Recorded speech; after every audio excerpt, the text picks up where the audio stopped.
بسم اللہ الرحمن الرحیم۔ آپ قرنی میڈیا اسلامی ادبی چینل دیکھ رہے ہیں۔ ہم سارے مسلمان ہیں، ہمیں اللہ نے پیدا کیا ہے، اللہ کے محبوب پیغمبر جناب محمد مصطفیٰ صلی اللہ علیہ وسلم کی امتی ہیں۔ ہمارا یہ عقیدہ ہے کہ ہماری مشکلات اور پریشانیوں کو دور کرنے والا اللہ ہے، اور یہ عقیدہ بھی ہے کہ اللہ اپنے بندوں کو آزماتے ہیں۔ جتنا بندہ اللہ کے قریب ہوتا ہے اتنی اس پر آزمائش آتی ہے، جیسے حضرت ابراہیم علیہ السلام، ہمارے نبی آقا نامدار جناب محمد مصطفیٰ صلی اللہ علیہ وسلم، تو اللہ اپنے برگزیدہ لوگوں کو آزماتا ہے۔ اور یہ بھی ہمارا یقین ہے کہ ہماری مشکلات، ہماری پریشانیاں، ہمارے غم، ان کا مداوع کرنے والے ہمارے رب ہیں، اور ہمیں کوئی مشکل، کوئی پریشانی، کوئی غم لائق ہوتا ہے تو ہم اپنے اللہ کی طرف رجوع کرتے ہیں، اللہ سے دعا مانگتے ہیں۔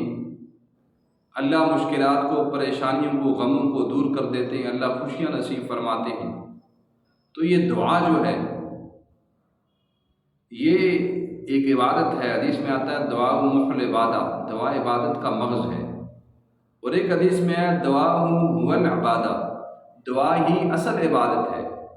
لیکن آج کل ایک غلط فہمی جس کا ازالہ آج کی اس ویڈیو میں میں کرنا چاہتا ہوں، آپ اس کو آخر تک دیکھیں گے، انشاءاللہ آپ کو فائدہ ہوگا۔ بہت سارے ایسے لوگ ہیں جو دعا کرتے ہیں، ان کی دعائیں قبول نہیں ہوتی، اور وہ بددل ہو جاتے ہیں، شیطان ان کو تھپکی لگاتا ہے، اور پھر وہ نمازیں چھوڑ دیتے ہیں، کہتے ہیں میری تو دعائیں قبول نہیں، اللہ تو میری سنتا ہی نہیں ہے، اور پھر شیطان اس کو تھپکی لگاتا ہے، وہ پھر گمراہ ہو جاتے ہیں۔ تو سنو، توجہ سے سنو، قبولیت دعا کے لیے چند شرائط ہیں۔ ان شرائط پر عمل کرتے ہوئے جب ہم دعائیں مانگیں گے تو اللہ ہماری دعاؤں کو قبول فرمائیں گے۔ ایک شرط کیا ہے کہ انسان توجہ کے ساتھ، خشوع اور خضوع کے ساتھ، عاجزی اور انکساری کے ساتھ اللہ کے حضور دعائیں مانگے، اللہ اس کی دعاؤں کو قبول فرماتے ہیں۔ ہوتا کیا ہے کہ ہماری خشوع خضوع بھی نہیں ہے، توجہ بھی نہیں ہے، ہم دنیا میں کسی کے سامنے اپنا مسئلہ لے کر جاتے ہیں، اپنی مشکل لے کر جاتے ہیں، اپنی پریشانی لے کر جاتے ہیں، اپنے کسی سے قرض مانگنا چاہتے ہیں، تو ہمارا سارا فوکس اس کی طرف ہوتا ہے کہ ہم اس شخص کو اپنا مدعا سمجھا سکیں، تاکہ وہ ہماری مشکل کو دور کر دے، ہماری پریشانی کو دور کر دے، ہمیں قرض دے دے، ہمارا مسئلہ حل کر دے۔ ہماری ساری توجہ اور فوکس اس پر ہوتا ہے۔ لیکن عجیب بات یہ ہے کہ ہم اللہ کے حضور جب دعائیں مانگتے ہیں تو ہاتھ اٹھائیں دعا کے لیے، اور کبھی ادھر دیکھ رہا ہے انسان، کبھی ادھر دیکھ رہا ہے، اور پھر اللہ سے شکوے کرے کہ اللہ میری دعاؤں کو قبول نہیں کرتے۔ یہ عجیب بات ہے نا۔ انسان دل کی گہرائی سے مانگے، دل کی گہرائی سے عاجزی کے ساتھ، اور اللہ کے سامنے ہاتھ پھیلائے، دل کی گہرائی، عاجزی اور اس انداز سے مانگے کہ اللہ تیرے در پر آیا ہوں، تیرے علاوہ کوئی در نہیں ہے، کوئی مالک نہیں ہے، کوئی خالق نہیں ہے، تیرے علاوہ میں کہاں جاؤں، تو میری دعا قبول کر لے۔ اللہ کے سامنے اپنی عاجزی اور رونے والی کیفیت بنائے، اللہ سے دعا مانگے، اور اس کے ساتھ یہ شرط، بلکہ یہ شرط اولین ہے کہ انسان رزق حلال کا اہتمام کرے۔ عقل حلال، رزق حلال، حرام رزق، حرام خون اگر ہمارے وجود میں دوڑتا ہے حرام رزق کی وجہ سے، ہمارے وجود پر کپڑا حرام کا ہے، تو ہماری دعا قبول نہیں ہوتی۔ دعا قبول ہونے کے لیے شرط ہے کہ انسان عقل حلال کھائے، اور اس کے ساتھ ساتھ قبولیت دعا کے لیے شرط ایک یہ بھی ہے کہ انسان اوامر اور نواہی، یعنی وہ کام جن کا اللہ نے حکم دیا انہیں کرے، اور جن کاموں سے منع کیا ان سے رک جائے۔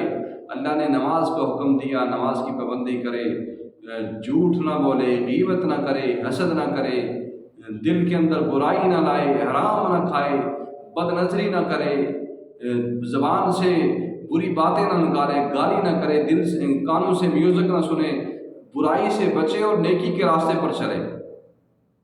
تو یہ شرط ہے. اور اس کے ساتھ ساتھ قطع رحمی وہ نہ کرے، اور ساتھ ساتھ گناہ کی دعا نہ مانگے. ایک انسان دعا مانگتا ہے اللہ مجھے پیسے دے دے، میں ٹی وی لینا ہے، تو یہ گمراہی کی دعا ہے. اس ٹی وی سے وہ میوزک سنے گا، شیطان کا جو آلہ ہے، اور اس سے وہ فحش تصویریں دیکھے گا. تو ایسی دعائیں مانگنا، بلکہ ایسی دعا مانگنے سے انسان پر زوال آتا ہے.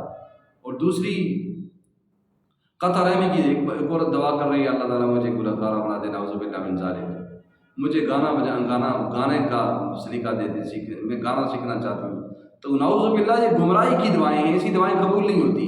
تو بہت سارے لوگ ایسے، جیسے کہ پچھلے دنوں یہ پاکستان کے اندر بھی ایک پروگرام ہوا، دوبارہ جی انہوں نے میوزیم اور یہ کچھ جو ہے نا سینما گھروں کو شروع کیا، دوبارہ انڈسٹری کھولی ہے، اور اس کے لیے دعائیں ہو رہی تھیں، علمان والحفیظ. ایسی گمراہی. اور بہت سارے لوگ کیا کرتے ہیں، دعا میں جلدی کرتے ہیں. دعا میں جلدی نہیں کرنی چاہیے.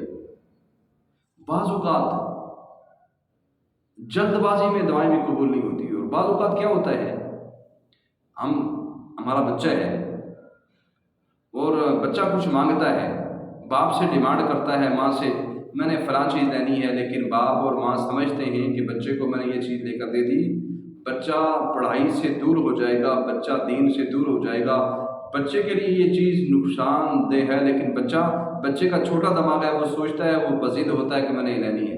ایسے ہی بعض اوقات انسان کوئی دعا مانگتا ہے اور اللہ کی منشا میں نہیں ہوتا کہ یہ دعا قبول ہو، کیونکہ یہ دعا قبول ہو جائے تو میرا بندہ شاید مجھ سے دور ہو جائے، گمراہ ہو جائے، اس کے دل میں میری محبت ختم ہو جائے، نبی کی محبت ختم ہو جائے. جیسے کہ یہ بہت سارے لوگ دعا کرتے ہیں اللہ رزق واسع دے دے.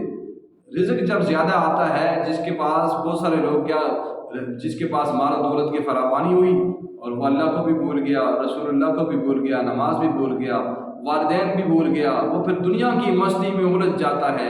تو اس لیے اللہ چاہتے ہیں کہ بندہ مجھ سے یہ مانگ رہا ہے، لیکن میں اس کو دوں گا تو اس سے بندہ مجھ سے دور ہو جائے گا. تو اس لیے اللہ بعض اوقات نہیں دینا چاہتے.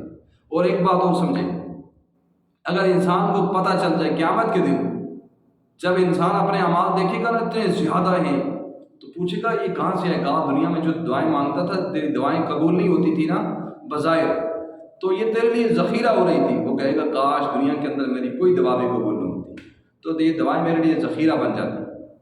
اور بعض اوقات دعائیں مانگنے سے اللہ کسی مصیبت کو ٹال دیتے، کسی مشکل کو دور کر دیتے. کوئی مصیبت آنے والی ہے، کوئی آزمائش آنے والی ہے، انسان دعائیں مانگ رہا ہے، اللہ تعالیٰ اس مصیبت کو ٹال دیتے.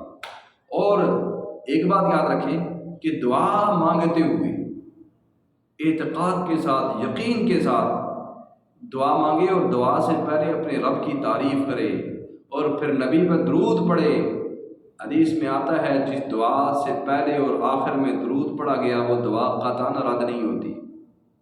سنیے، دعا سے پہلے بندہ اللہ کی تعریف کرے، یا ارحم الراحمین، یا رحمان، یا رحیم، یا کریم، یا حنان، یا منان، یا ذا الجلال والاکرام، یا سمیع، یا بصیر، یا ارحم الراحمین.